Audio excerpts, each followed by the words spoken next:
Well, good morning, good evening, everyone, depending on where you are in the world.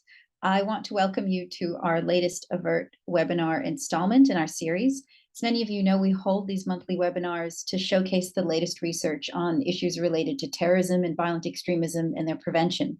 My name is Lydia Khalil. I'm the convener of the AVERT Research Network, and I'm coming to you from Melbourne, Australia, where we are based. And as is customary in Australia, I want to acknowledge the traditional owners of the land on which we meet. In my case, it's the land of the Wurundjeri people. And so for our webinar today, I'm really excited not to have our usual one or two presenters, but an entire panel of esteemed colleagues to launch the recently published Routledge Handbook on Radicalization and Counter-Radicalization. And for this session, we have one of our editors of the handbook, Professor Joel Busher, who will be leading and chairing the session for us. So I'll just very quickly introduce Professor Busher, who's well known to all of you, no doubt. Professor Busher is a professor in political sociology at Coventry University. And we were also very fortunate to have Joel with us recently in Australia to deliver a keynote at our last symposium. Before I hand it over, just a few housekeeping matters. After the panelists present, there will be time for audience Q&A, which Joel will moderate. So please put any of your questions as they come up during the presentations and the discussions in the Q&A function of the Zoom, and we'll do our best to get to as many of them as we can. So with that, over to you, Joel, to introduce the handbook and our speakers today.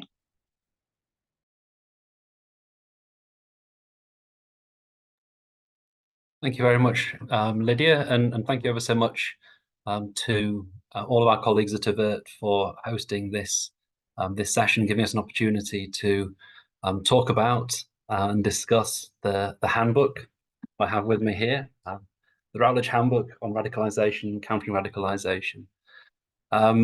So I'm joined today by Sarah Marsden, who's the director for the Centre for the Study of Terrorism and Political Violence at St Andrews University.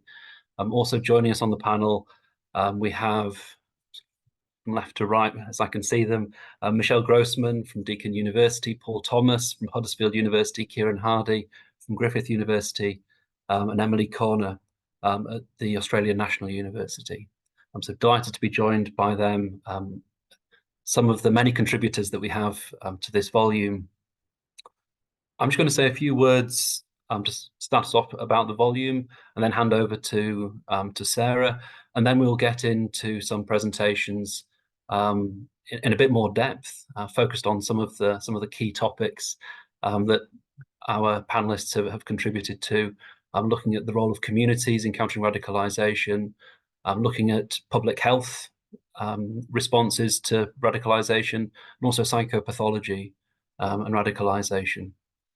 But before we get on to that, then just a few words about the book. So we started off discussing this handbook back in 2019. So 4 years and a pandemic later, it's finally coming to fruition. I think at the time we were quite aware that we were coming up to being about 20 years into a period of sort of quite intense research focus on radicalisation, the concept of radicalisation and countering radicalisation, concepts that have really transformed the way that people approach terrorism and political violence. And so it seemed like an opportune moment to reflect on where the field has got to. An influential concept, radicalisation, counter-radicalisation, but also one that has been contentious at times. And so it did seem like there was a real sort of need to reflect on where we were as a field. And so that's what we've tried to do in the volume. In terms of how we develop the volume, so we have organised it around sort of 4 sections. So rather than having sort of regional focuses, we tried to organise it thematically, and we worked through the 4 sections. The first section looks at the history of radicalisation research and tries to sort of trace where it's come from and I suppose sort of the antecedents as well to the current focus on radicalisation. The next section looks at analytical approaches to radicalisation itself. After that, we then move on to 2 sections that are concerned more with countering radicalisation. So one section looks at some of the key debates, and dilemmas that have been at the centre of counter-radicalisation efforts. And then the fourth section goes on to look at some of the strategies and some of the challenges. So some of the key strategies that have been adopted over the last sort of 15, 20 years, and some of the challenges that those strategies have encountered. So that's how we've organised the volume. We have, I think, 50 contributors in total from, I might get this wrong, but it's either 16 or 17 countries that are represented in there. All of the continents that have permanent human habitation are represented in the volume. There is some, I think we were mindful that there is some bias, that there's an overrepresentation, if you like, of sort of global north institutions within the volume, and it's just something that we're mindful of. But it is something that also represents, in some ways, the way that knowledge is produced within the global society. But we have also tried to endeavour to have some input and some very sort of serious critical reflection about getting beyond, I suppose, particularly Europe, Australia, North America, in terms of where knowledge comes from.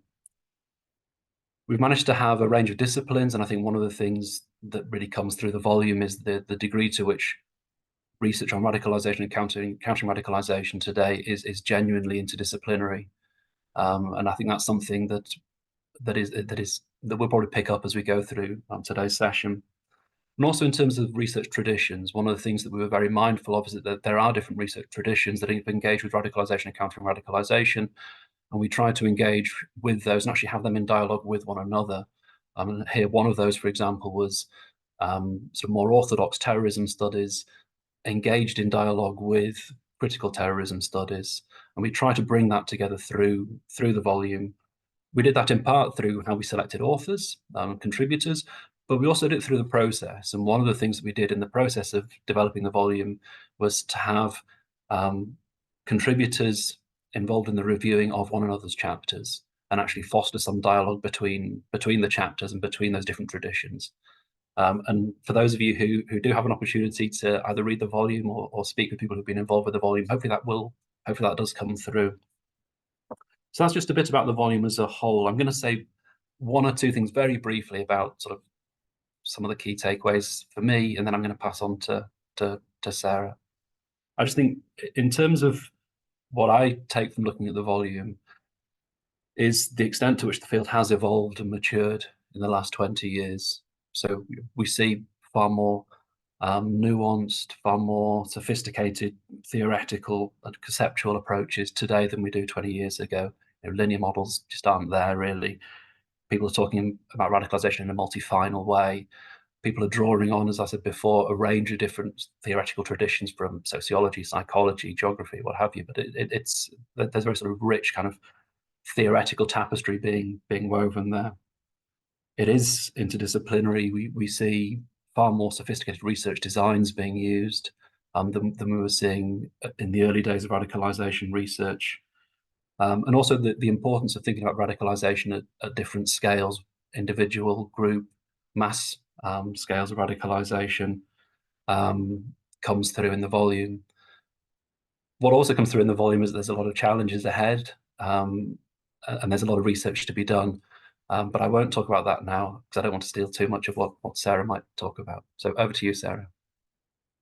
Thanks very much, Joel.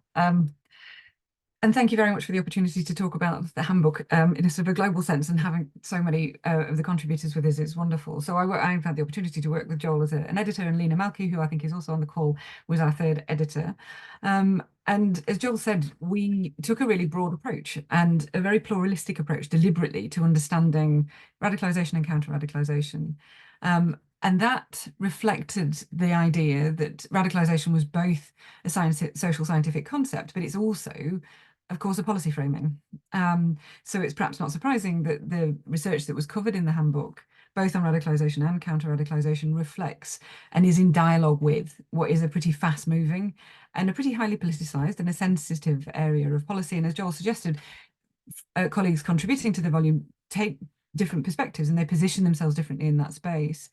Some standing sort of more against direct policy engagement, others more willing to consider the implications of their research for practice. And similarly, colleagues had different ways of conceptualizing radicalization, some as a sort of a process out there in the world, which, you know, kind of reflects an increased commitment to attitudes and behaviors which support violence, but others see it more of as a social construct that shapes policy, that transforms understanding of the problem of political violence and terrorism. And as Joel, you know, really clearly set out, we deliberately sought to engage scholars from a range of different perspectives. And so that means that the chapters in the handbook reflect different ways that radicalization can be understood, and the different ways, I guess, that research and the policy spaces interact too, which has been a really rewarding and really interesting process to be part of. And, you know, just to echo what Joel was saying, what the handbook demonstrates, it seems to me, is that the field is in very rude health. In the past, there was a lot of criticism that the research was responding too quickly to areas of policy concern, that it didn't prioritise the sorts of methodological or conceptual rigour which it needed. But it is fair to say that now there really is a robust and a very wide-ranging body of work, which, you know, as Joel says, draws on different disciplines, different theoretical and epistemological traditions, and together interrogates what radicalization is as a concept, what it means as a social process, how it might work across different levels of analysis, and of course as a discourse which shapes policy and of course which shapes academic agendas too. There are just a few, I guess, features of the research field which I'd seem sort of helpful to draw attention to before passing on to our panelists. The first is the improving empirical picture. There is methodological and theoretical pluralism across the field. And there's also increasing sophistication, as Joel intimated, around research designs, and all of that bodes really well for the field's health. But there is work to do. Joel said there that one of the things that we really were mindful of was trying to expand the contributions from really where the sort of area of policy, the area of research in the global north, which has dominated this field. We were only partially successful with that, but I think it does reflect that wider kind of challenge that the field faces, that the research field is rooted in very often questions of concern for the global north rather than in interests of the communities in the global south. And that's a challenge that we face. And I think that, you know, as editors, we were really mindful of, but we know that that reflects, you know, kind of a wider challenge in the field that we need to do more to address. There's also limited sort of linguistic scope. It is the field remains very heavily Anglophone, both in terms of publishing and in terms of data collection efforts, and that really would benefit from changing. But also a wider range of ideological focus and emphasis.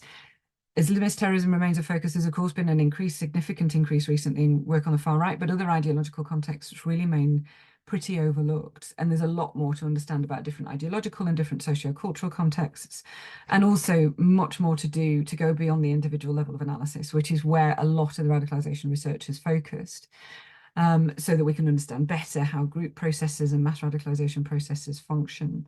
And I think more generally, just recognizing how the sort of the power dynamics that sit within the academy and within the policy space shape research. Pablo Madriaza and his colleagues point out in their chapter that the sort of patterns of knowledge production reflect colonial patterns of which are embedded in many ways and which benefit from being challenged and recognised as we develop the research field moving forward. So there's a great more for us to do, and there's a lot more for us to learn, which is really why it's wonderful to have the opportunity now to continue the conversation with colleagues who've contributed to the volume so far.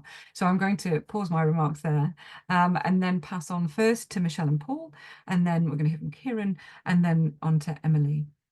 Michelle and Paul, over to you. Okay, thank you, Sarah. Hello, everyone. I'm going to start. I'm going to hand over to Michelle. So our chapter is concerned with the role of communities in countering radicalisation.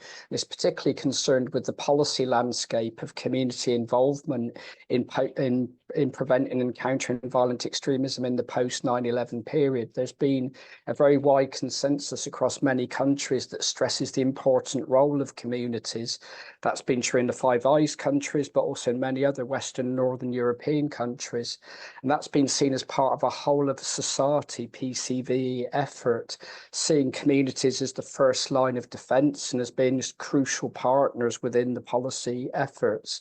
But it's precisely this foregrounding of community that's the origin of much of the controversy around PCV, particularly the claims that it's brought surveillance and stigmatization towards communities, particularly in relation to the Muslim communities that in this period PCV is so often focused on as their key engagement target across these different national domains. And communities have been seen to bring distinctive social capital and comparative advantages around local knowledge and understanding, awareness of dynamics within their own communities, but also community service organisations having greater trust and credibility with members in terms of doing PCV work, and having more greater agility and flexibility in terms of designing and implementing PCV programmes and initiatives.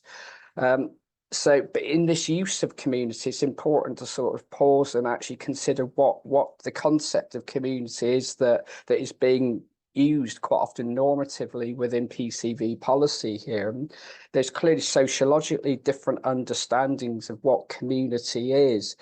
We have the natural or local spatial geographical communities, but also there are identity-based communities, those identity-based communities around ethnicity, faith, but also types of subcultural communities. And they may not be spatially proximate. In PCV work, both these sort of frameworks of community have been mobilised and used. But I think it's important here to make sort of cut the points. I suppose there's the Benedict Anderson understanding of imagined communities, but also Zygmunt Bauman identifies how community is increasingly foregrounded and used across policy generally in Western countries, often in problematic ways. But I think an important point to make is that there are pre-existing policy approaches of multiculturalism in many of the Western countries that have implemented PCV policy. Multiculturalism concerned with the identities and the needs and the position of ethnic and faith communities.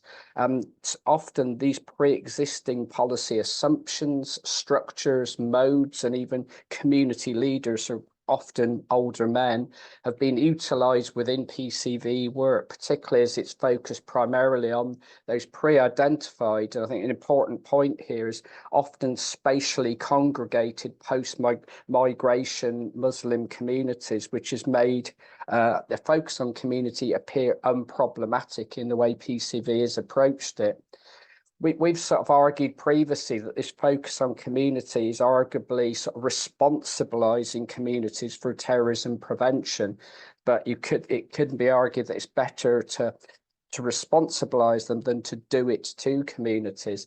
That certainly fueled that sort of claim that PCV has created suspect communities across different national domains. That's a concept, as colleagues will be aware, that was first used in the Northern Ireland conflict. And that new allegation, that new use of that concept has really been fueled by the scale of the PCV programmes, particularly what I've previously called Prevent One in the UK, but also the first phase of the US's CVE programme, which were focused very much on Muslim communities and on a very significant scale.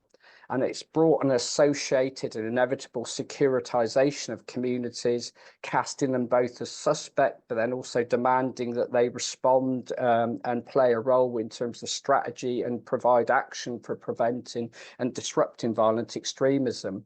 And resultingly, there's been an associated policy overlap and confusion here between PCV and broader social cohesion, social welfare agendas pursued by the state.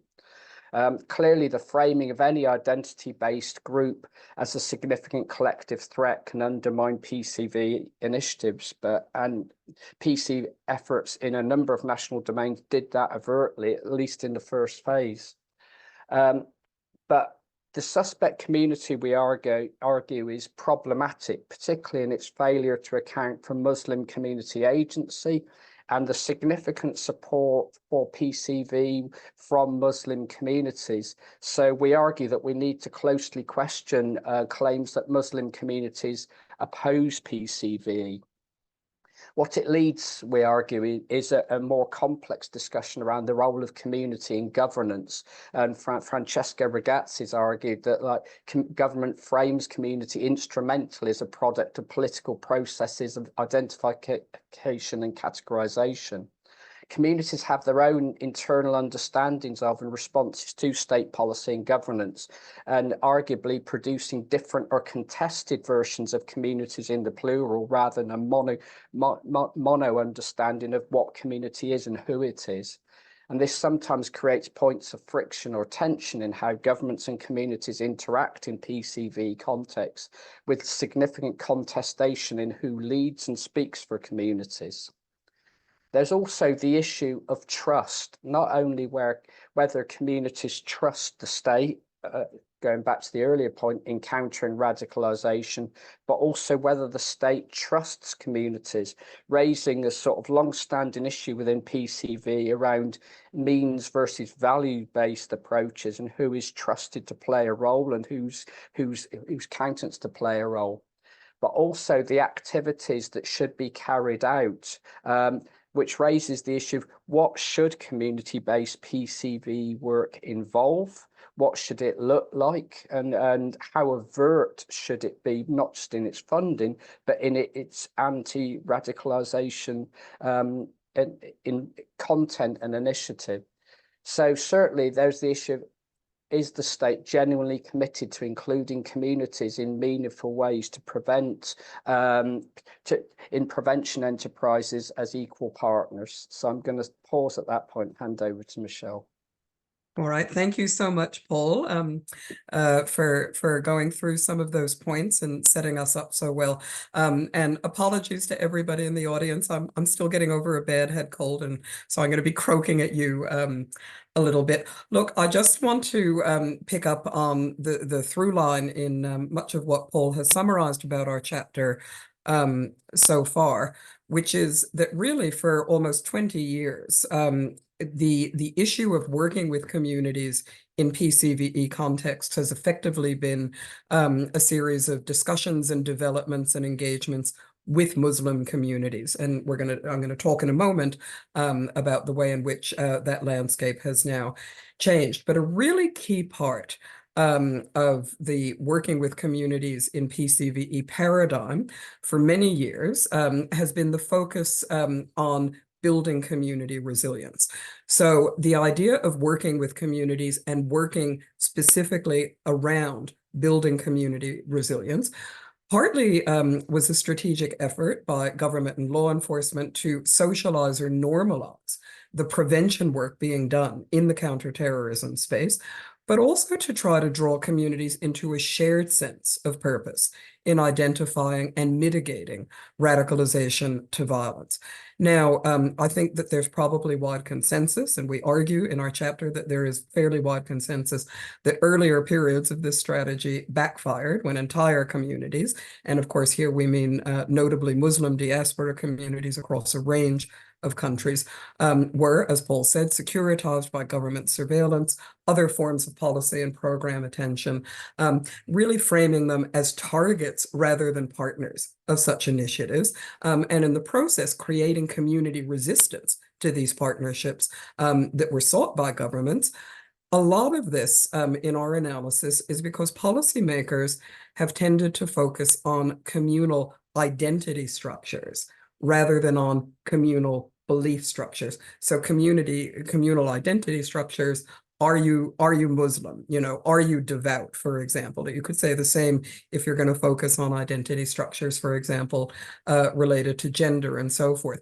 Whereas a focus on communal belief structures, that is, the ideological or motivational beliefs that might underpin a willingness to use violence for political, or other ideological reasons, might have helped to create a more nuanced understanding of exactly the diversity and contestation within communities that Paul referred to earlier.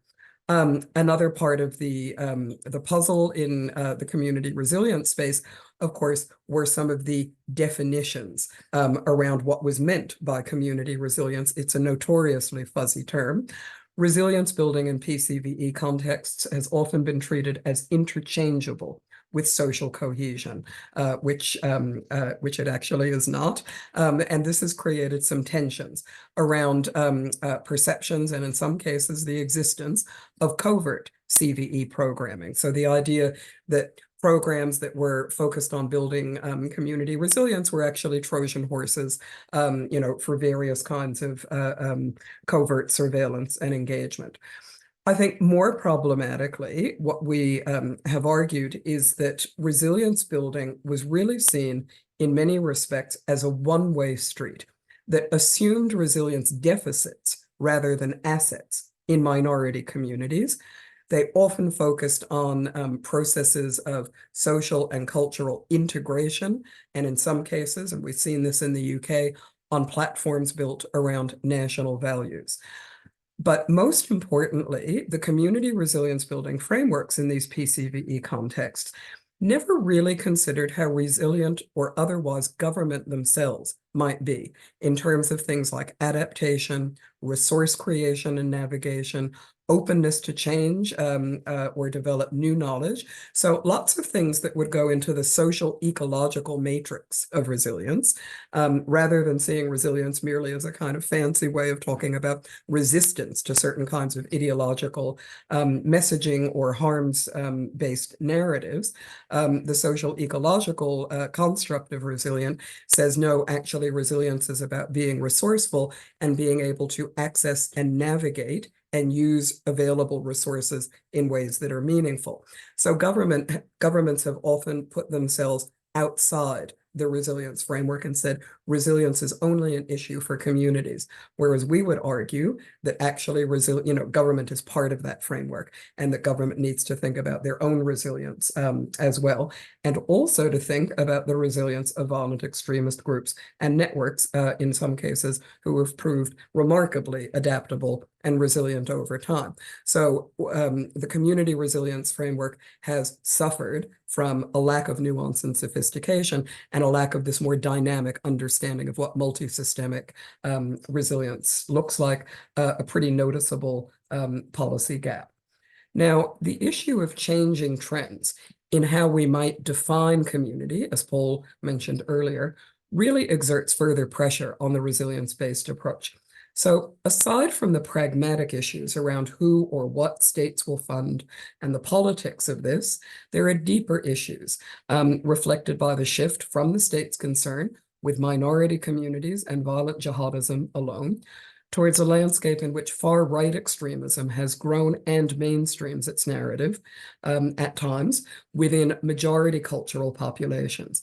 At the very same time as we've seen the loosening of these older geographical boundaries of containment, given the way in which far-right extremism in particular is committed to very overt forms of transnationalism. So that trend of who and what we mean by communities and the challenges of what PCVE looks like. So Paul talked before about the sort of geographical or spatial understanding of community, but there's also the concept of the bounded community. So even if you were just thinking about identity-based communities, they still reflect boundaries. We're now in a space where the mantra in PCV around whole of community approaches really is starting to mean something different. And we reflect in our chapter on where that might be taking us. So that's one trend. The other trend, of course, is the explosion in online networks and channels that support the recruitment, financing, and attack planning for violent extremism that presents real challenges for how PCVE can and also should work with communities in virtual and physical spaces. And what does community look like in those virtual contexts? And how might we need to shift our definitions and understanding of the dynamics in online communities? So we conclude our chapter by arguing that what is really essential for moving forward is proactively engaging with, puzzling over, struggling with these changing definitions and dynamics of communities, but making sure that in doing so, we bring to the fore the actual experience of communities on the ground and online who have been involved in PCVE initiatives or who are willing to do so, and whose knowledge and expertise of both what community has meant in the past and how it is reshaping itself today really remains critically important for the future of countering violent extremism. Thanks. Thank you ever so much, Paul and Michelle. There's a lot for us all to chew on there. What I'll do is we're going to follow through with the next two presentations. So please save your questions for Paul and Michelle, just for the time being. So I'm going to pass on next to Kieran Hardy, who's going to talk with us about public health approaches to countering violent extremism. Thank you, Joel, and thank you to Sarah and Lena as well, and Lydia and Nell as well for organising this great seminar with everyone together. I'm very happy to be a part of it. As Joel mentioned, my chapter is on public health approaches to countering violent extremism. So the title of the chapter is Rethinking CVE and Public Health Prevention Towards Health Promotion. So I suppose the starting point for me was the pyramid that many of you will be familiar with, which is to say that quite commonly now in CVE, we talk about public health prevention, meaning primary prevention, secondary prevention, and tertiary prevention. And this has become a very useful and common way to talk about CVE, particularly in a field that otherwise, lacks a fair bit of conceptual and definitional clarity. We're trying to deal with issues of how to prevent terrorism, and so we look naturally to other sorts of frameworks. So primary at the bottom of the pyramid, the widest bit at the bottom, is generally associated with sort of education approaches focusing on the entire population. Then we move up to secondary, which focuses on at-risk individuals. So generally targeted interventions, mentoring, youth support, that kind of thing. And then at the pointy end of CVE, we have tertiary prevention, which involves things like prison de-radicalisation or other types of programs for people who are already showing evidence of violent extremism. And I think this has become a very useful framework, and it is, but what I wanted to drill into a little bit more in this chapter are just the reasons for adopting it, how useful it is, and what it means precisely. I think part of that was just in my research, you come across the public health idea quite a lot. And then I started digging into the public health literature a bit more, and I thought, well, it's not really speaking to me in the same way as everything that we're saying in CVE. So what can be said about it? The broad analogy, I suppose, is if you think about something like heart disease, is the idea that, well, we have general education programs, obviously trying to convince entire populations, say, to exercise more and do things that are good for their own health. Then we have kind of screening programs or interventions for at-risk people with greater family or statistical risk of heart disease. And then if you start showing signs of heart disease, well, then there can be interventions by a cardiologist or someone else. And so that broad idea has kind of come across. But when you start looking at the public health literature a bit more, it became apparent that, sometimes they didn't have tertiary on the pyramid, or secondary and tertiary didn't mean exactly what we thought it meant, and it included all sorts of other things. I've seen tertiary written down as more the administration of the health system rather than this idea of really targeting people. And the idea that, in public health is really about, I'll come back to this idea, but public health really being about populations and healthcare, like from GPs and surgeons and so on, really being about targeting the actual sickness, as it were. So I started thinking a lot about this and broke it down into three sorts of arguments in the chapter for adopting a public health approach in CVE. And I've moved through these and critique and discuss them, and then come back to this idea of health promotion. I'll come back to it in terms of what I think that can provide for the field. So the three main arguments, I think, for having or adopting or favouring a public health approach in CVE are conceptual or maybe strategic. A second argument is ethical, and a third one is empirical. So the conceptual argument being that pyramid and that idea of dividing things into tertiary, secondary, primary, secondary, tertiary, is a useful thing to do in a field that otherwise lacks conceptual clarity. And so, for example, we can look at an education program classified as primary, we can look at an intervention classified as secondary. But beyond that, even there's sort of a strategic argument of balance. So, for example, we could look, one of the most influential articles in this space says that Australia, by and large, has favoured, or at least at the time it was written, had favoured primary prevention. And so there's sort of a strategic argument of, well, we can look how many primary programs there are, how many secondary, how many tertiary, and sort of rebalance things towards some kind of, appropriate distribution of strategies. I think that's a useful idea, broadly speaking, but I think once you start drilling down into the particular types of programs, it becomes more complicated. I mean, I think, say, under the Rudd government very early on, I think we had a broader social inclusion approach, which could genuinely be said to have been for an entire population. Then I think we moved pretty quickly to an approach that might have involved education, for example, but it was targeted at specific communities. Now, is that secondary because it uses risk as a sort of basis for distributing funds, or is it still primary? I mean, think of counter narratives. Who are they targeted at? Is it primary or tertiary? Or are they general for primary? There's telephone helplines that can be for at-risk people, but are also for populations. You have platform regulation, which is about regulating a third-party actor and not even populations or the people themselves. So there's a lot of different types of approaches to CV that I don't think fit neatly in it. And I think the other issue is we can achieve some arbitrary balance between primary, secondary, and tertiary, but there's not really any clear guidance as to what that balance should be. So I think it gets us so far, but not all the way to understanding what CV is and what to do in it. In terms of the ethical argument, I suppose there's a broad argument that all those three approaches are non-coercive compared to coercive counterterrorism, and that's a good thing. I think CV would be like that regardless of whether we call it a public health prevention approach or not. The specific ideas in public health, I don't think necessarily provide us with a clear ethical framework for CVE. There are also other frameworks like procedural justice policing, preventive justice, Ashworth and Sedner at Oxford, who wrote about preventive justice. Those sorts of ideas are more closely related to the criminal law and policing and counterterrorism than public health. So why not use those ethical approaches, which can tell us a lot about how to do things effectively for crime prevention, more so than public health? And I haven't really seen that interrogated either. I think also there's potentially some ethical dangers with the public health approach. This is partly because I did my PhD originally in counterinsurgency and military history. And this idea of sort of populations being infected with ideas or contagion, particularly going back to sort of anti-communist periods, and this idea of a certain part of the population being infected with an idea and it's spreading amongst them, and we need to make them healthy again, I think is sort of a dangerous approach that feeds into some of those issues. For example, the more like heavily policing involved prevent strategy in the UK, with the more heavy kind of police presence and issues that go along with that. So like David Kilcullen is quite a well-known person in the counterinsurgency field, and he spoke about walled off communities in Baghdad being an urban tourniquet, and speaking about hemorrhaging of refugees and inoculation of extremists and all this kind of stuff.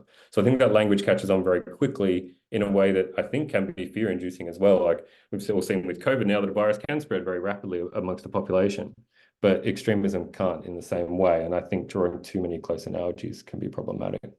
And then the empirical argument, I understand the line that, well, radicalization is complex and diverse, and we should throw multiple things at it, and public health throws multiple things at health problems. But in a more direct way, like I don't really understand why, if, for example, public health programs about smoking or heart disease, they can be very effective in the public health field, but I don't really know what that says about preventing extremism. I mean, I don't think that CV will ever get to the level of precision that public health can. I mean, think about all the data with COVID and how many people are involved in that. I think in Australia, the last stats I read, somebody dies of heart disease every 30 minutes, and that's been mapped for 50 years. So the idea that, at least in Australia, with such a small sample size, that we could use public health statistical models or whatever, then I think that's a little bit of a stretch as well. So then to round off the chapter, I came back to this idea of, I think a few things struck me from the public health literature that would actually be quite helpful for CV, or at least is worth interrogating to see what an accurate public health approach would mean for it. I think one is that idea that public health is about the public, it's about populations, and not about individual people who are infected with disease. That's for hospitals, that's for surgeons. Public health is about populations. And I think that actually entails more of a focus on primary prevention and education than what most people speak about in CV or try to direct the focus to, is away from primary prevention towards secondary and tertiary. And a lot of the research focuses on that. So if we are to talk about a public health approach in CV, I think we need to have more of a conversation around primary prevention and education. And then secondly, this idea of health promotion. It's not only about education of this is what you need to do in order to not get heart disease, but the most successful programs are things like I'm not sure in other countries so much, but in Australia we've had things like Life Be In It. I don't know if that was more global, but you know, go out and live an active lifestyle, and how to create the kinds of conditions in which heart disease does not develop. There are other more targeted ones like Back to Sleep for SIDS, and all of these have, and the research shows that the evidence shows that public health campaigns are very effective when they have a simple message: back to sleep, life be in it, slip, slop, slap. So I'm not suggesting that such a simplistic approach needs to be taken to extremism, but if we are to ask that question, I think we should ask, what do those kinds of programs mean for CVE? You can think about plain packaging cigarettes, other sorts of kind of, you know, the ads where, you know, somebody with emphysema and showing the scary side of what health conditions can end up with after smoking. You know, what might that mean for terrorism? I'm not suggesting we should do it, but I think that's the question we need to ask about public health. So I suppose I'd leave everyone with that question. What would think about a public health program that has been successful? And part of that also is that those aligning with that population-based approach, they are intentionally directed towards entire populations so that they don't stigmatize communities. You don't put an ad on TV saying, have a healthy lifestyle, but just target at those people who are more likely to be obese in certain communities. That would be horrendous. But, you know, in terrorism, we sort of do the same thing where it's like we see this community as a greater risk of terrorism, so let's target those programs towards that. Public health is much more general. So, you know, I think it could give us ethical benefits, but we need to ask slightly different questions. So that's, yeah, I'll finish up there, and that's how my chapter rounds off as well, by asking that question.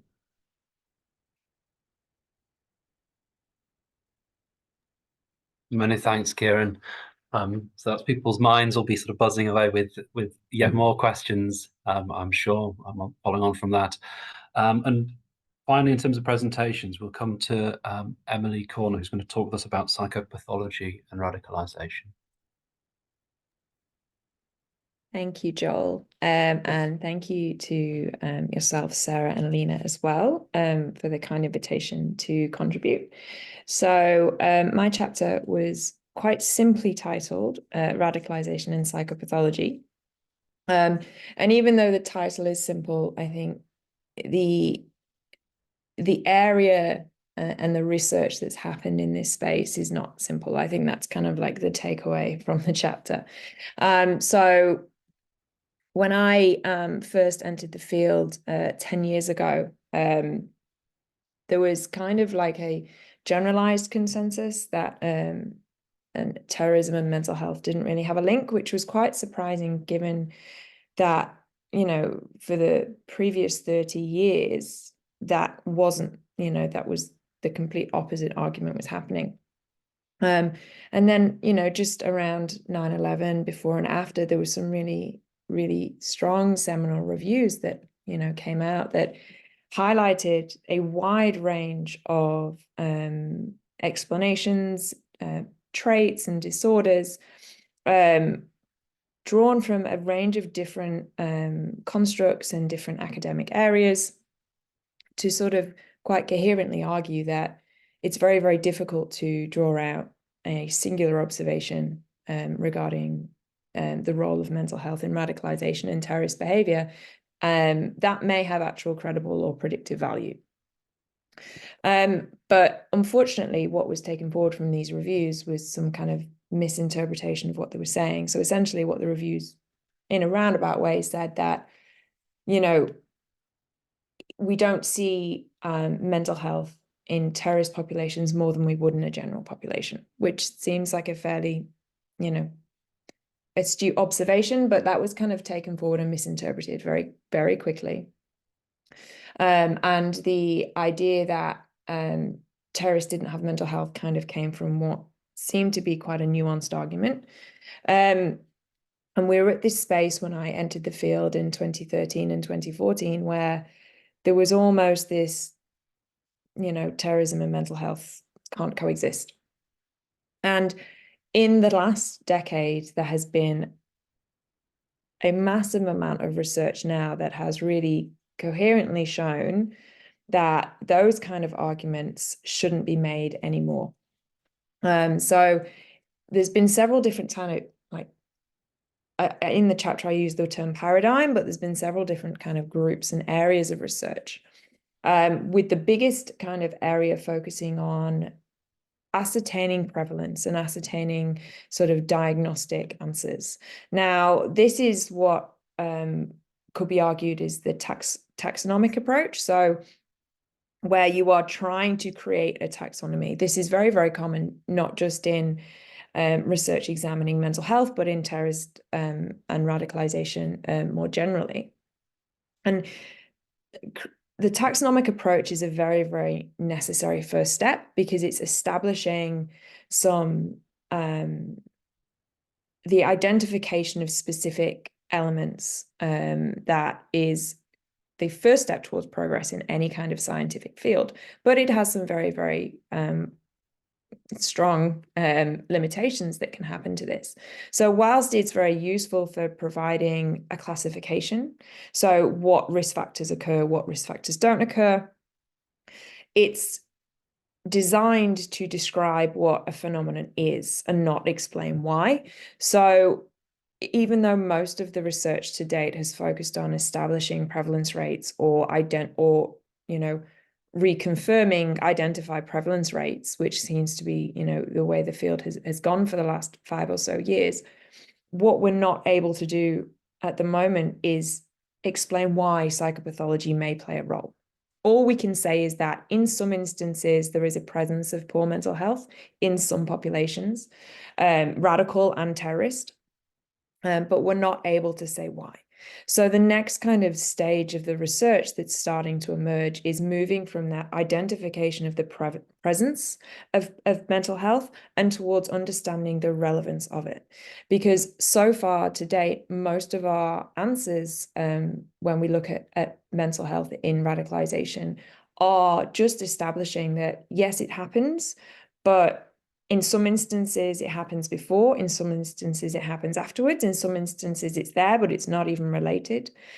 So the next sort of stage of research that's really promising, and it's really exciting to still be involved in this research area, is looking at, there's 3 different main ways it's happening, and I argue this. So the first one is going from static observations of capturing risk factors at a moment in time to trying to explore the dynamism of how those risk factors interact. Some research does this through really in-depth case studies where they're looking at life course of offenders or non-offenders. And most of the research is qualitative. There is a small element that's quantitative, and that kind of research is using probability-based analysis to kind of map life courses in a quantitative manner to provide more generalizable results, because you can use a larger N for those kind of studies. Then the next area that's really helping us to understand if mental health has any role in radicalization is looking towards what is termed the pre-violence space. So this is not just the pre-violence space, but even the pre-radical space. Because when we look at the stages of movements towards terrorism, we know that there's a process, right? The research tells us that we have radicalization and we move towards terrorism. There is also a space in pre-radicalization. So this set of research is looking at individuals in longitudinal studies over time that start off as children and move towards violence or may move towards violence. And these cohort studies are really helping to help us to understand how psychopathology interacts with our life experiences and other protective and risk factors that occur to see the relationship between psychopathology and radicalization, and then moving on to terrorism. And then the last sort of area of research, which is super new, and I can't express how new this is, right? There's really nothing on it at the moment. It's sort of it's happening in practice, but it's not even really being explored in research. So for those of you who are watching, who are interested in this area, but, are maybe thinking about, trying, shifting into this area to do some research, this is really where you want to be. So this is moving away from diagnostics and moving away from thinking about psychopathology as only mental health disorders and looking towards needs. So looking towards what happens and what is psychopathology the result of, and also happens to someone over their lifespan, that means that essentially they end up in a space where they feel that a radical option is the right path for them. So I have a colleague at UCL who calls this shit life syndrome. So what happens to people as they go through their life, and what are the bad things and good things and the risk factors and protective factors that happen that leads someone towards moving towards radicalization? So this can be, you know, the personal lives, our relationships, discrimination that we experience, you know, changes in our life, physical health changes, traumatic events, smoking, drinking, gambling, those kind of issues that occur. And what practitioners have really strongly advocated for is this kind of approach and research, because they learn far more about a person by looking at needs than looking at diagnosis. Because ultimately, if we look at needs, we can then look at being responsive to helping solve those needs, which then in turn reduces the risk of radicalization or terrorist behavior. So that's the newest place we're coming to. And actually, the role of psychopathology in that space is emerging, but I think given how much impact psychopathology has on and is impacted by those other elements that happen, those other, you know, needs that occur in our lifespan, I think it's got a really promising role in the future. So I sort of conclude by saying, from the position a decade ago where people strongly argued that terrorism and mental health are not related, to the position that we're at now, where we have an absolute wealth of research. We have continued to validate diagnostics, and now we are moving towards really exciting, dynamic research that's helping us to understand people's life courses, which actually has really strong impacts for how practitioners can deal with someone. If we can understand what's going on in their life and their needs, then it makes us far more equipped to help practitioners, support practitioners to sort of act in these cases. So that's me. Thank you very much.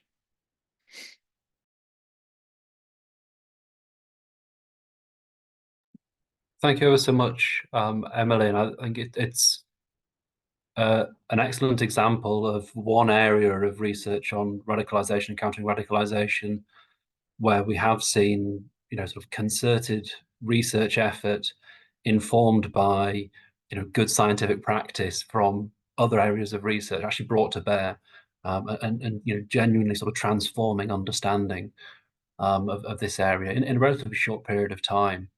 And I think that's, yeah, it's just a really good example of that. And I think it sort of speaks to the point that that Sarah was making earlier about how this research field is evolving, in part through, I think, a constructive kind of reflection, you know, criticism, sort of self-criticism. I think that's really important. Now, before I open the floor more generally, Michelle, I believe you had something that you wanted to ask across to Kieran.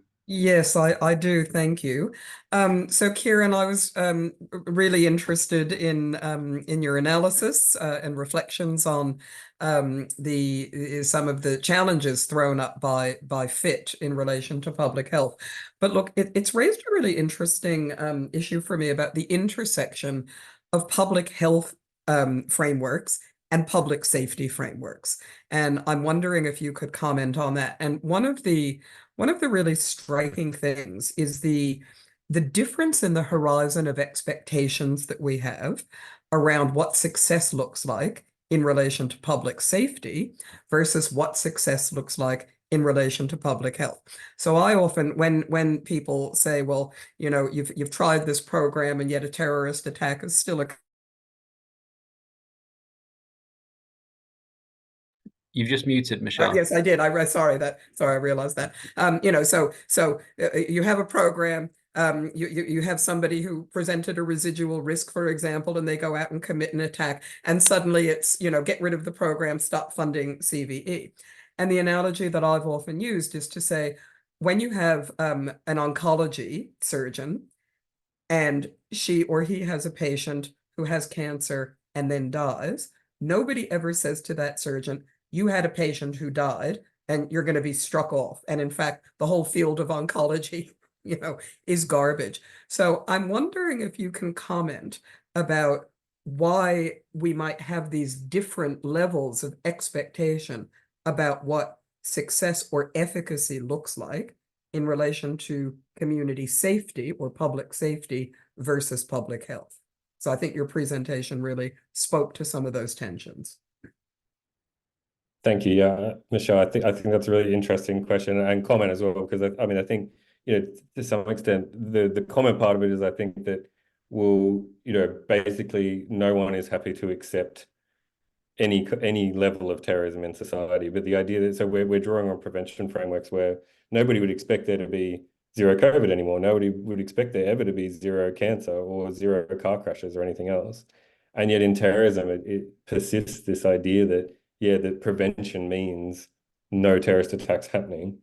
And, particularly when we're talking about things that, small scale attacks, knives, other things that, that can happen with very little preparation or intelligence, capability to intervene, is really tricky. But at the same time, I mean, try selling that as politicians to a population that, well, we have to accept some level of terrorism in society. I mean, so I think it is a very interesting issue. I think to take kind of another point from the public health literature would be to be comfortable with that message to some extent, that we can do everything we can, but sometimes these things will happen. But I mean, you need better public relations people on that than me to tell a government what to say to the population about that. But I actually absolutely agree that, like you gave the example of the oncologist and a surgeon removing cancer.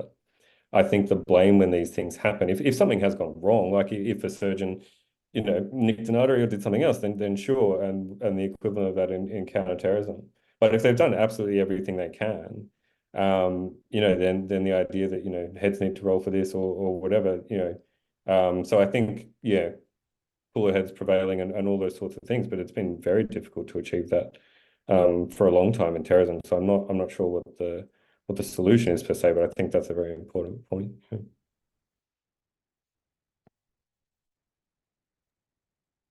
Okay, so tempted as I am to weigh in on this just now, I am going to turn to the floor. So for everyone who's joined us, so the Q&A is open, so do please drop your questions in there. There is one question in there at the moment. So this one, I think it's probably directed to Kieran, Paul and Michelle. So it's about it. The question says, if the prescriptive nature of public health model of PCVE programs being advocated by state policies is replaced by a more nuanced understanding of communities, would the linear classification of different stages of a person being sort of infected from pre-radicalization to post-radicalization, would that also be brought into question? So if we moved away, if we moved to a more sort of nuanced understanding of communities, would that also affect our understanding of that process of radicalization? Do you want me to take that, Joel, or I'll make a comment first, and Michelle and Paul can speak. I was only just going to say that I think to make sort of broad comment, I think both with the public health model and the sort of more linear, conveyor belt pathway models and everything in radicalization, moving towards, in the radicalization space, this understanding of radicalization as being more multifaceted, multifactorial. I think we can forgive the field a little bit for jumping to kind of very, process-driven models that imply a necessary outcome, or public health being sort of an imperfect framework, but a pretty good one considering the field. I think considering that CV is, I shouldn't still call it sort of a nascent field, but we are still grappling with a lot of these definitional questions and so on. I think I would kind of forgive the field for any models that do need updating, but this is a really good time to kind of take stock and say, all right, how should we best conceptualize radicalization firstly, and then the prevention styles in it. And I think your question gets at that important task. Joel, I might just jump in for a moment, if that's all right, on the other part of that question, which is the you know, I don't think that we were arguing. I don't think we argue in our chapter that there is, or indeed should be, a shift towards identity-centric communities and away from ideological ones. In fact, we argue the reverse. And let me just make sure that in case what I said earlier wasn't clear, what we're getting at. One of the problems that we identify in our chapter is an identity-centric approach that basically says, because of who you are, that makes you more vulnerable, or that to radicalization, or that makes you more suspect in relation to propensity to radicalize. The focus on identity, the idea that the who of who we are somehow can serve as a proxy measure for vulnerability or susceptibility to radicalization, has been a real issue, and I think in many ways an impediment to effective community work and effective community partnerships. What we do say is that a focus on communal, by which we mean just group level, belief structures is actually going to be more important. So if you say not, you know, because you're a man, you're going to be more susceptible, you know, or vulnerable to becoming an incel. But if you do say, because you're, that if you do say, if what being a man means to you, right, involves certain ways of thinking about women, certain ways of thinking about entitlement, you know, certain ways of thinking about X. You could say the same thing about categories of racially white people. If you, you know, it's not about, are you white? It's about, does the meaning of being white mean to you forms of ethno-nationalism that exclude or want to annihilate others? So I think we're pretty clear about saying that understanding community and thinking about interventions for radicalization in terms of prevention, diversion, shifting around belief rather than identity is the way to go. So Paul, I don't know if you wanted to come in there. Yeah, I'll just build on that, Michelle, and say that I think one of the underpinning points of our chapter is a shift in the sort of policy unit of concern from communities as a unit of activity and concern to individuals that are vulnerable to radicalisation. And I suppose an obvious example is the prevent duty approach that Joel and myself have researched previously in the UK, where all practitioners nationally are focused on individuals who are vulnerable to radicalisation, identifying, referring them. And I guess talking to that sort of linear sort of process, it's more of their vulnerability to, of potential of moving towards a process rather than accepting an inevitability of them being on some sort of linear journey. The other point I'd make about audiences as well is, I guess, things like the work that Michelle and myself have done around community reporting. Again, the audience is intimates, people who have concerns about someone who is known to them. So those are both examples of a shift away from community as a sort of communal identity focused sort of unit of concern for policy.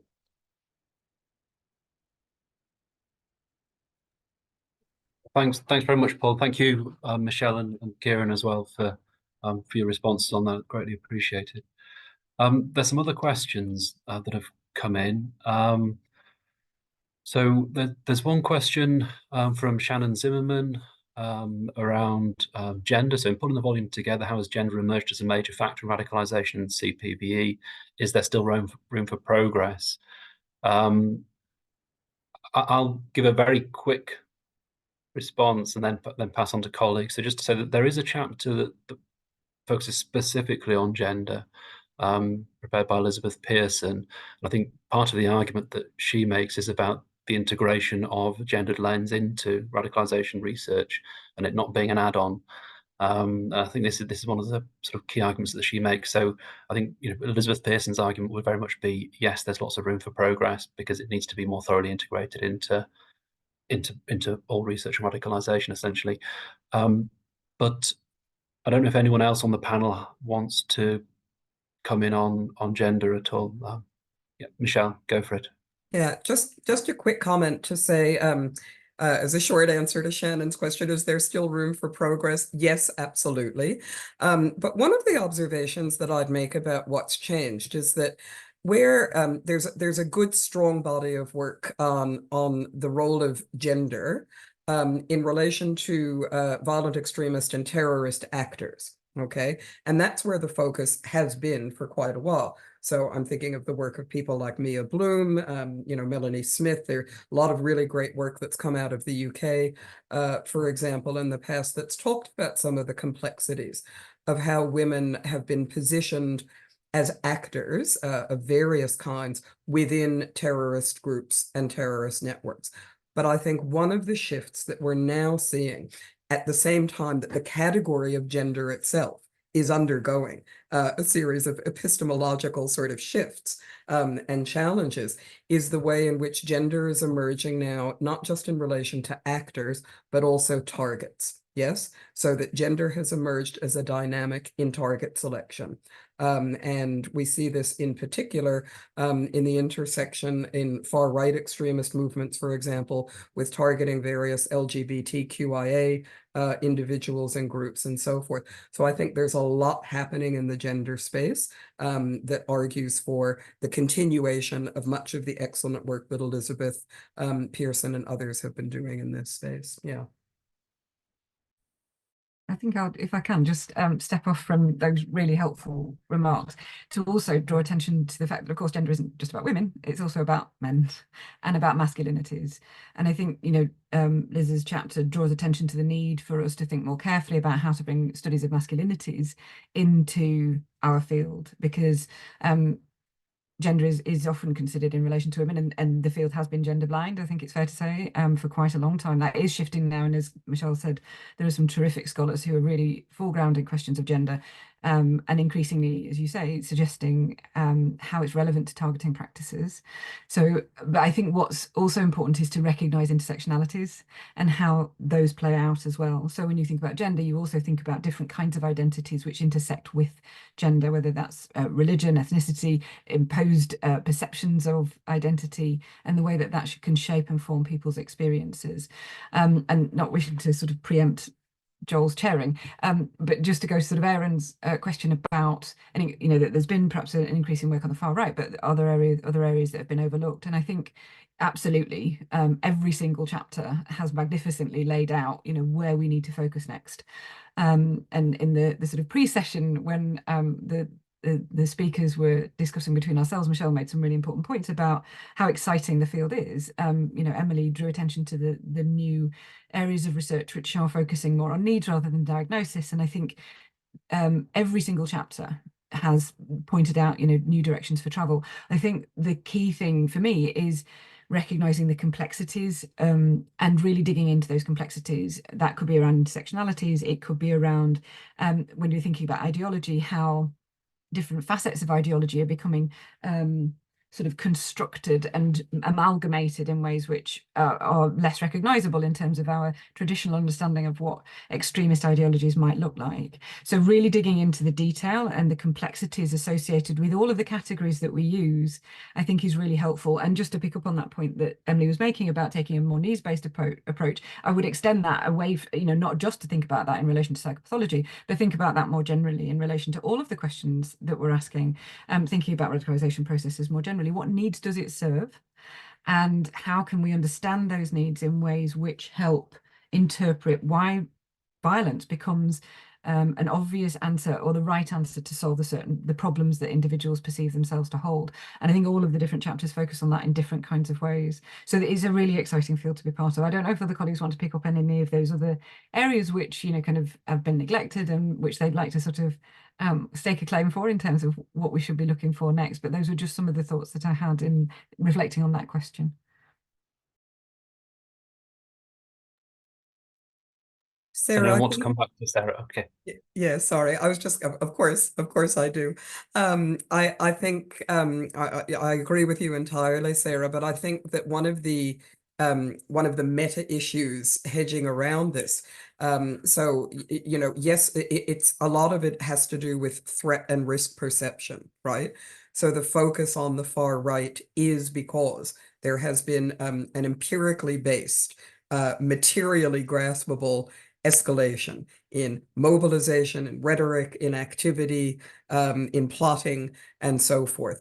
So I think for me that, we could easily identify a number of other areas that are under-examined, and that some people are already starting to work on, both in terms of risk and threat, but also in terms of prevention work.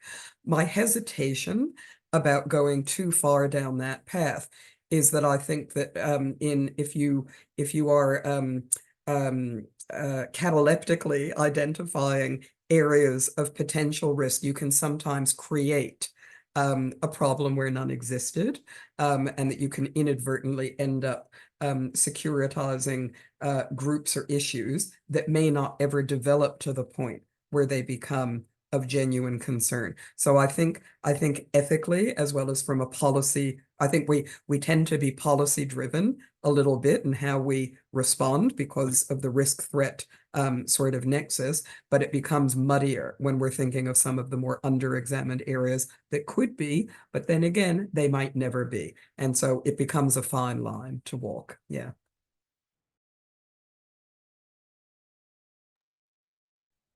Could I jump in, John, You want and Stefan as yeah, well? Yeah. I just, in terms of I think these are really important points. I just wanted to add a couple of other things in the mix, which will also go to Lydia's question in the chat as well, separate from the Q&A. The first thing I wanted to say was that I just wanted to raise the idea of conspiracy thinking. I think the conspiracy thinking can be considered as part of right-wing extremism, but I think it's worth looking at in itself. That's something we're focusing on at the moment, to think about, would PCV play a role in conspiracy thinking in the wider population, because those groups of people have a greater propensity to move towards violence, or do they? And which conspiracy theories, might be more inclined to do that. I mean, we've got the whole sovereign citizen problem.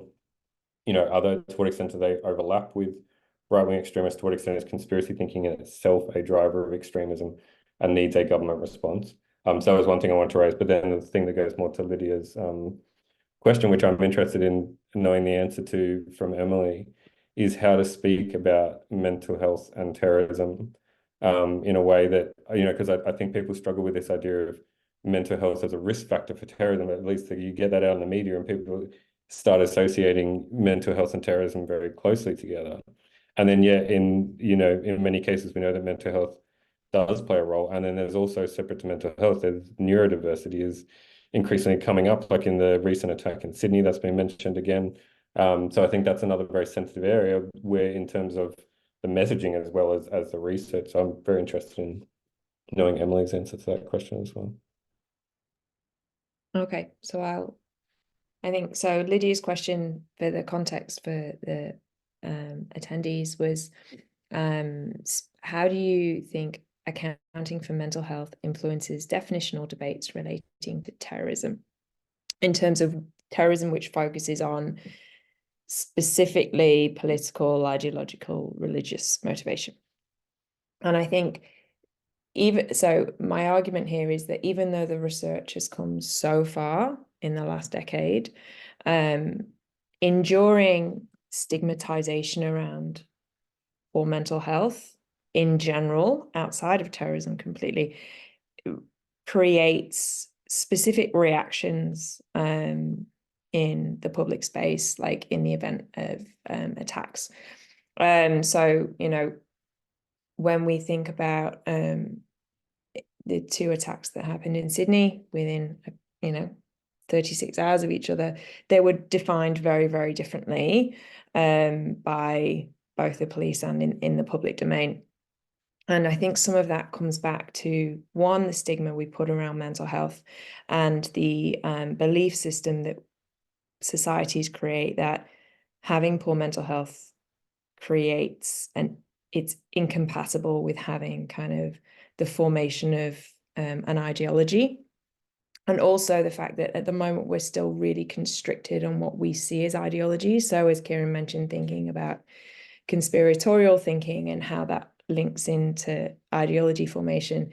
And I think the issue we have is that as societies, we're still stuck back at the early 2000s when we thought there was an incompatibility between mental health and terrorism.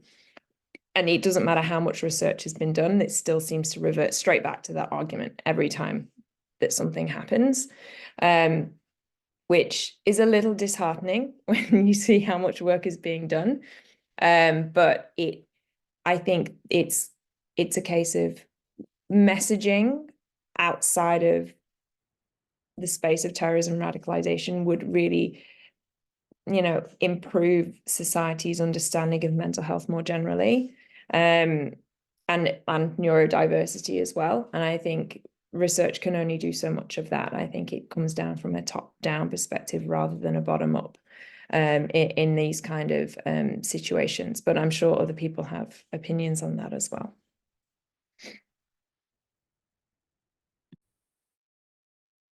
Thank you, Emily. Does anyone else want to talk specifically on that point? If not, we've got a lot of questions. We've got a lot of absolutely fantastic questions. So I'm going to pick up a couple of other ones. So from Schofield Muliru in Nairobi, so they referred to the presentation by Paul and Michelle, raising the point that the point regarding how governments often perceive community resilience as confined within the community itself. And this prompts a crucial question, which is how can we integrate governments into the framework of resilience building in PBE, especially considering the push towards whole of society approaches and alignment with national strategies? So initially for Paul and Michelle, but also, I don't know whether Kieran, Emily, Sarah, you've got thoughts and observations on that. Did you want to kick off, Paul? Certainly the whole of society approach, I think, is something that we critique about whether it's, as Burgess called it, this sort of overreach, if it's an avert whole of society approach.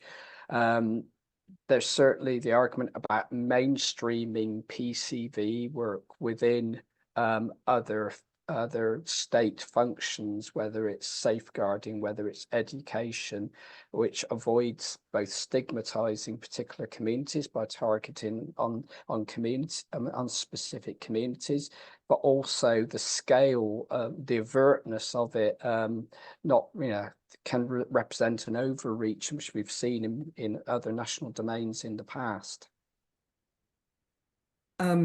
I might just pick up, thank you for the question, Schofield. I might just pick up on the other part of your question, which is how can we integrate governments into a resilience framework?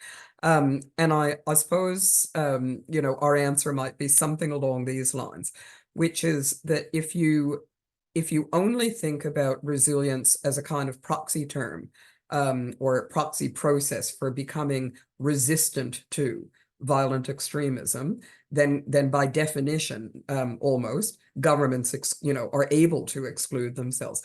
But if you reframe your understanding of what resilience to violent extremism means within a social ecological way of thinking about resilience, then government definitely is integrated. And that is because the social ecological definition of resilience involves understanding that resilience is not so much about what you have, but what exists in the environment around you that you're able to access and make use of. So it's a very resource-driven. The social ecological perspective really focuses on what available resources are out there that can be used to help people thrive, survive and thrive in context of adversity. And it also emphasizes that those resources have to be meaningful. So there are questions that government should be asking itself about its own capacity to be adaptive, its own capacity to experiment, to take risks. I mean, these are all hallmarks and features of the scientific study of resilience that have been proven and established in the literature now for decades. The way to integrate governments is to get them to start asking themselves those questions and also to start assessing and measuring themselves against some of the same resilience criteria that currently we only use in trying to measure community. And then the same thing, I think, needs to be asked by government of itself which is not just what the gaps are in resilience, which is about the vulnerability factors, but the other side of resilience, of course, is what are the protective factors that we can draw on, that we can strengthen and nurture. Government also may have assets and protective factors that they're not recognizing or nurturing in ways that would help them be more resilient. But I would say getting governments to be a little less risk averse, I know it's a big ask, and also really, really interrogating their own capacity for adaptability would be a good place to start.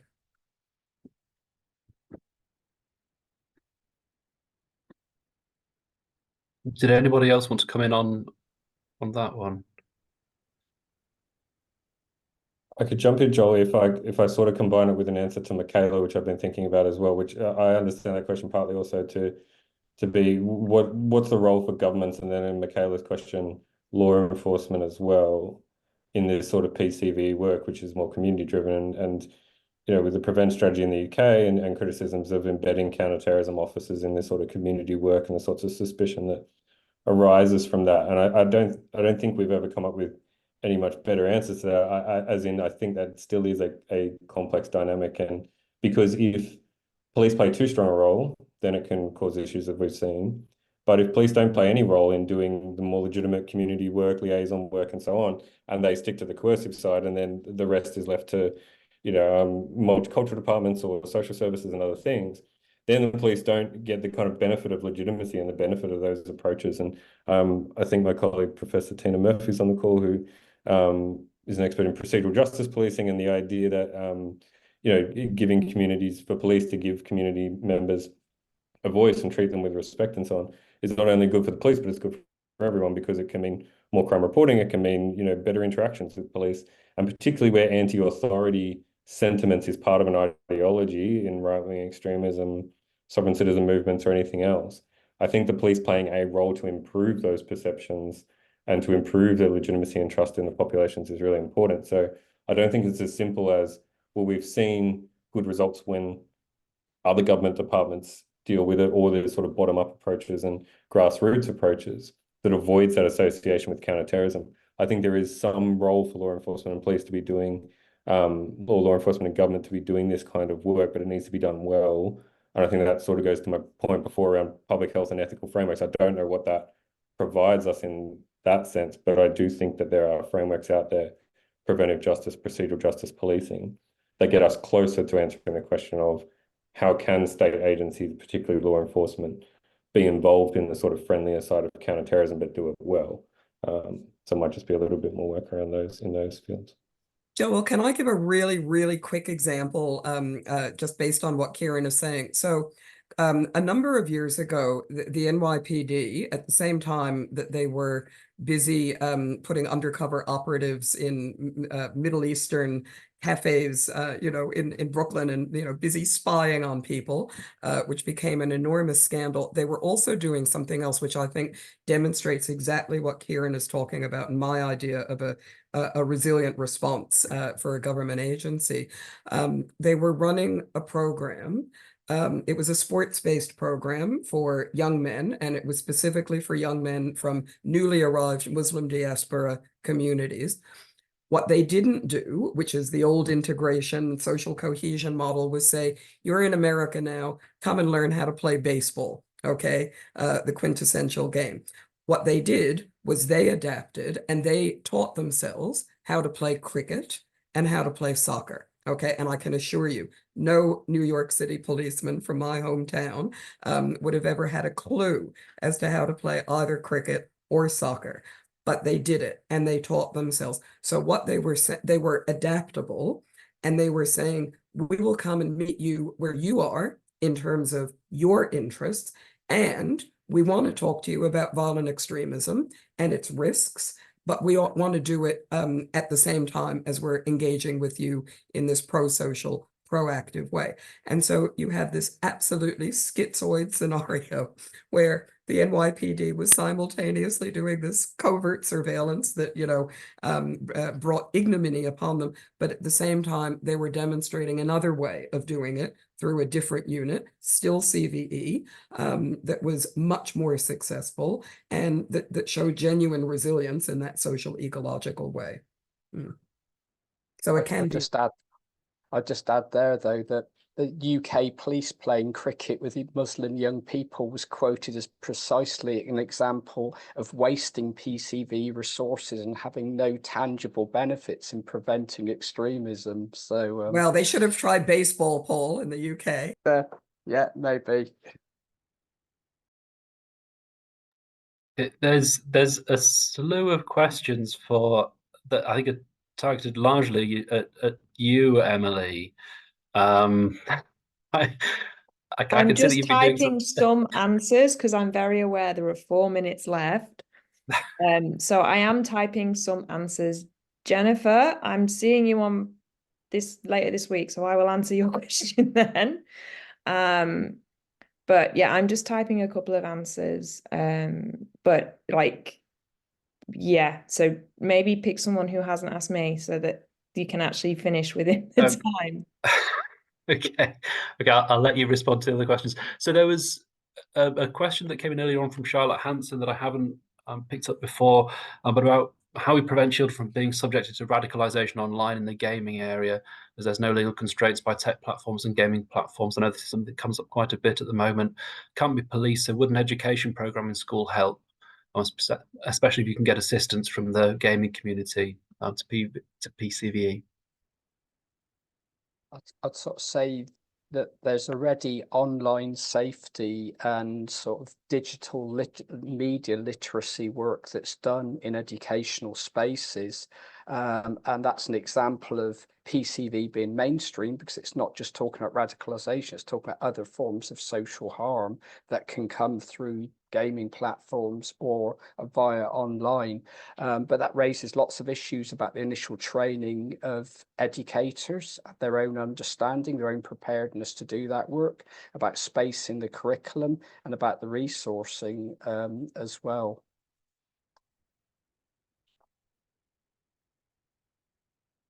Does anyone else want to speak to this question around gaming?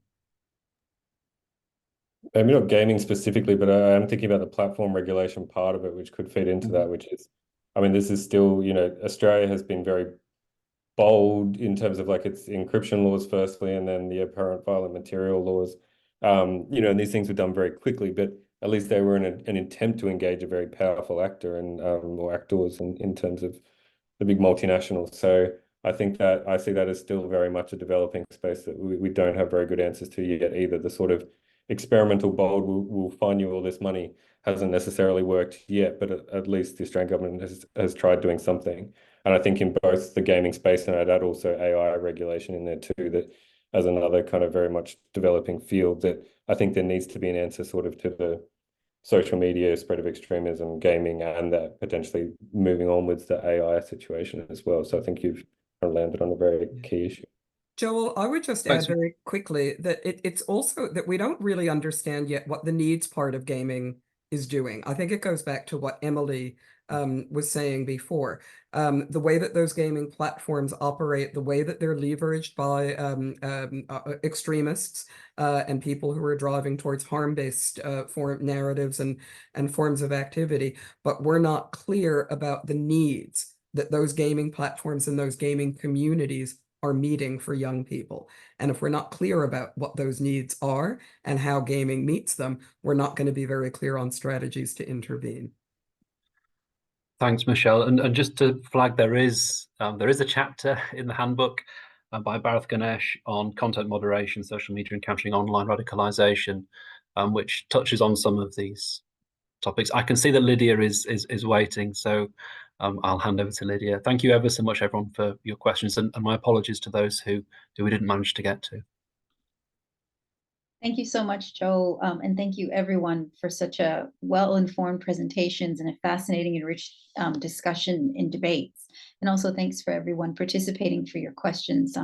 As Joel said, it was such a rich presentation that unfortunately we didn't have time to get all the questions, but Maybe some of them will be answered as you read through this terrific handbook. Before we close, I just wanted to preview our upcoming webinar to you all. Our next webinar will be with Professor John Horgan. He'll be discussing his new book, Terrorist Minds, The Psychology of Violent Extremism from Al-Qaeda to the Far Right. And John Horgan is one of our leading experts in the psychology of terrorism.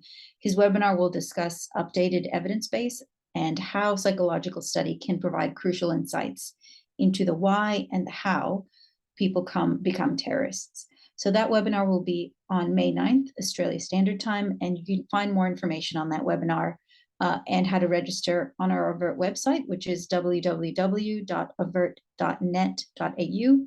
And also information is on our LinkedIn page, which I invite you to follow to keep up to date on all of our activities. So thank you once again, and we hope to see you next time. Thanks, everybody.